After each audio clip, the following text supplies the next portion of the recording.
Hi, good morning, everyone. Today, I will be talking to you guys about leadership and the importance of consistency. Before I get started, guys, if you're new to my channel, my name is Dr. Norma Reyes. I have a PhD in adult professional community education, and I'm a career and life coach. All right. So let's get started about consistency and leadership. But I'm going to tell you guys a little story first. This morning, I did not want to get up. And while this is probably typical of, most people all the time, lately I'd been getting up really bright and shiny and going. It's been about 10 days that I started this new routine that I talked about in some of my other videos. If you didn't catch it, definitely I'll link it here somewhere. And so essentially what I've started doing is building this ideal routine for myself, which includes waking up in the morning and obviously waking up in the morning. Anyway, so waking up, doing some yoga, not grabbing my phone. That's, one of the biggest things, like not getting my phone, not trying to check into the world yet, and just really starting a very intentional morning. So what I have in there is like doing my sun salutation yoga thing. And so this morning, I was like, the baby kind of disturbed my sleep. He kept waking up. And so he's 6 months. And so I was like, oh my gosh, I'm just so tired.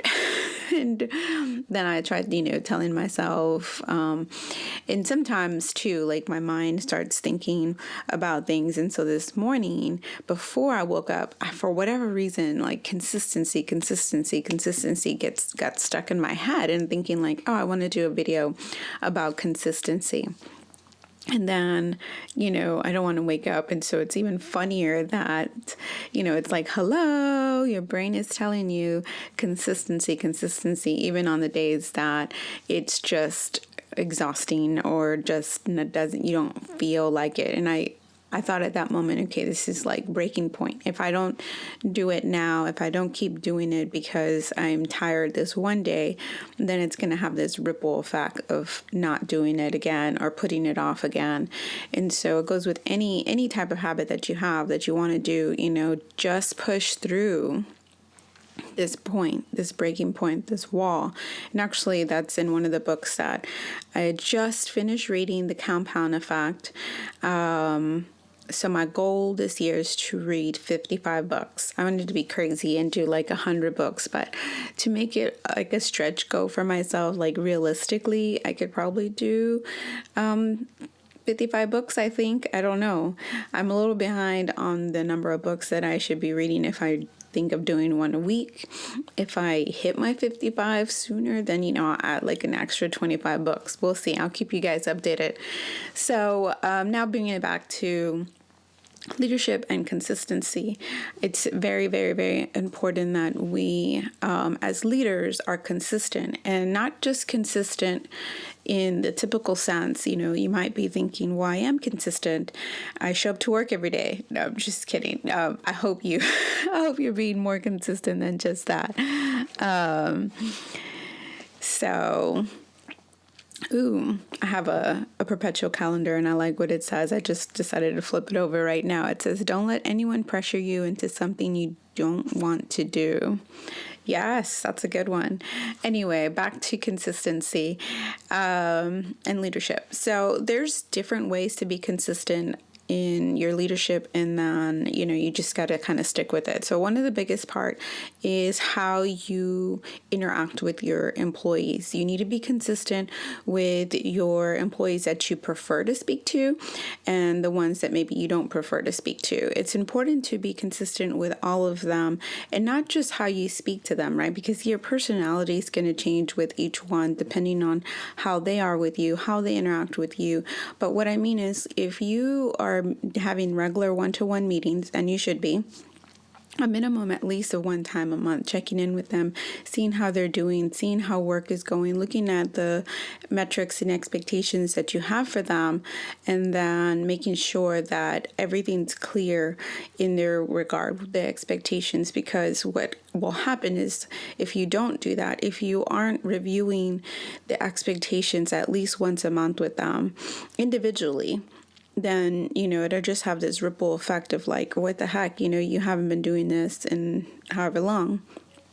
And so, whose fault is it then? Is it yours or is it theirs? It's everybody's, really, because you as a leader should be there to guide them for when they need that assistance, that help. We all get stress, we all get tired, we all, it's this revolving cycle of things. And so like, you need to be there for them. Like, that's your job as a leader. And if you aren't doing your job, which is, holding them accountable, then what are you doing?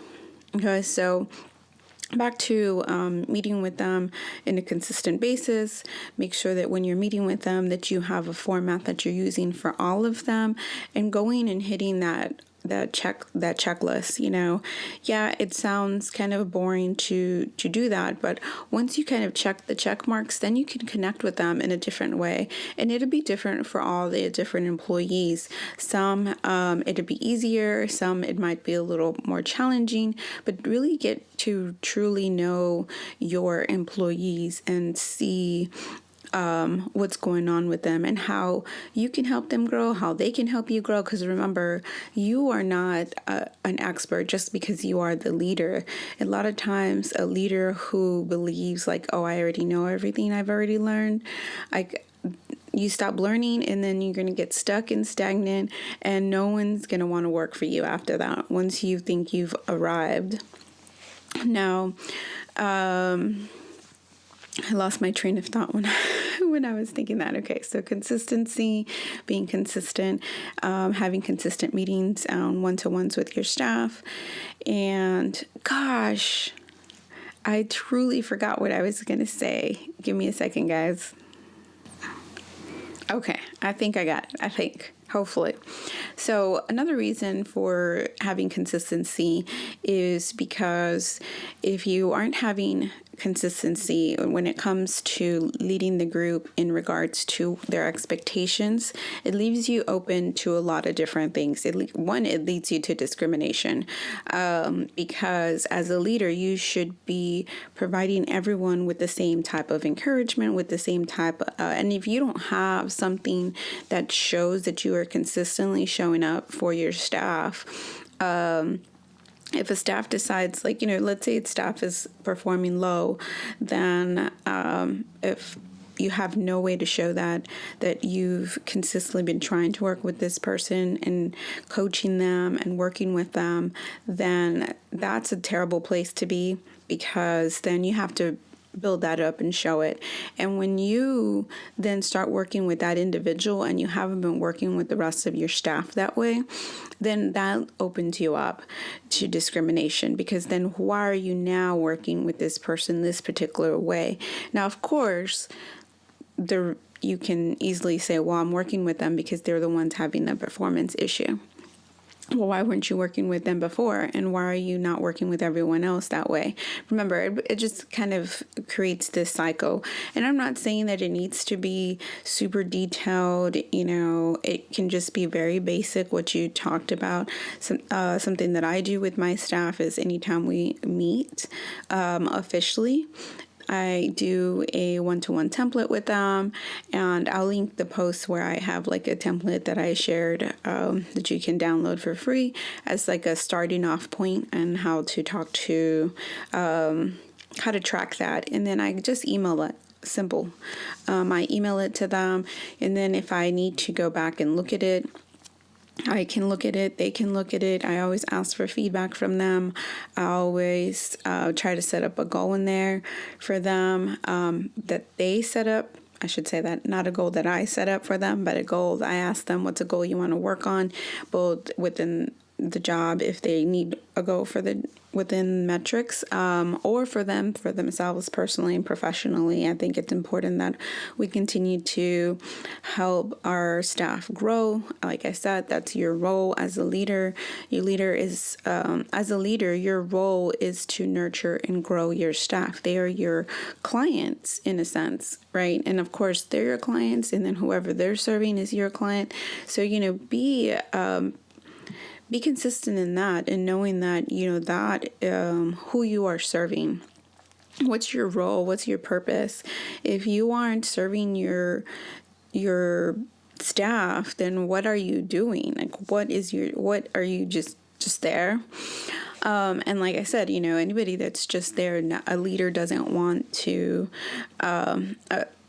people don't want to follow a leader who is just there. And if they do, they're also just there. They're just tired too. And that's just not the type of workplace that I want to have for my staff.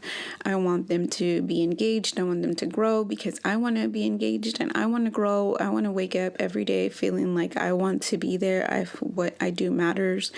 And on the flip side of that, if you're not feeling well, do not go to work. Do not show to work.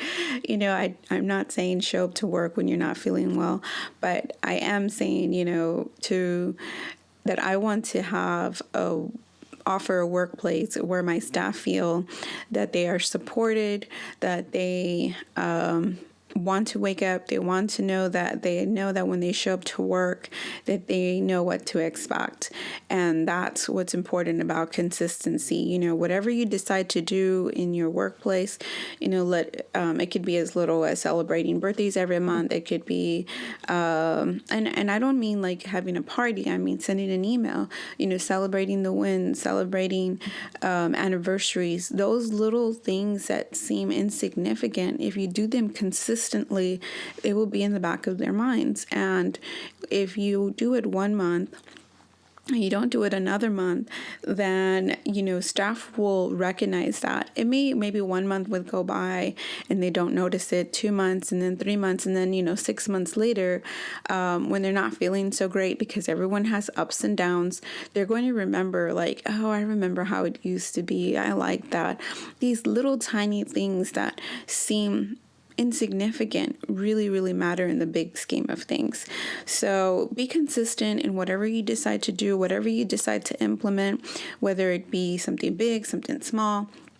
It's very, very important that whatever decision you decide to make, that you consistently do it, and you consistently do it across the board. If it's something that you can't keep up with for whatever reason, let's say you're busy, that's where being transparent is important. And you can just say that, like, hey guys, I'm sorry, I forgot to send this email to celebrate everyone's work anniversary or birthday anniversary. Those little things sometimes feel like huge things to take out of your day to do. But when you apologize for not doing it, then again, it reminds everyone that you are human, and it then opens up the floor for them too, as well, to be honest and transparent with their own failures, and know that it's safe to fail. It's safe to not always be spot on, because that's the type of work environment that everyone should have. Because if we live in this fear-based work environment where making a mistake is not okay, then staff will be, secretive. They won't feel supported. They might have errors that they do, but they're too scared to tell you. And then later down the line, it becomes a bigger mess. So, by being consistent, and then if you fail to be consistent in something that you really want to be doing, then, acknowledge it that you've failed in that way. And also, if it's something that you wanted to be consistent in, but it didn't work out, let your staff know, whatever it is, I really wanted to get this going, or, this has gone by the wayside, or it's fallen in the back burner. Anybody want to step up on it? And if nobody does, then nobody cares about it. And that's okay too. Remember, it's all a work in progress, and we are all work in progresses as leaders, as people, all to make ourselves better and to just live happier.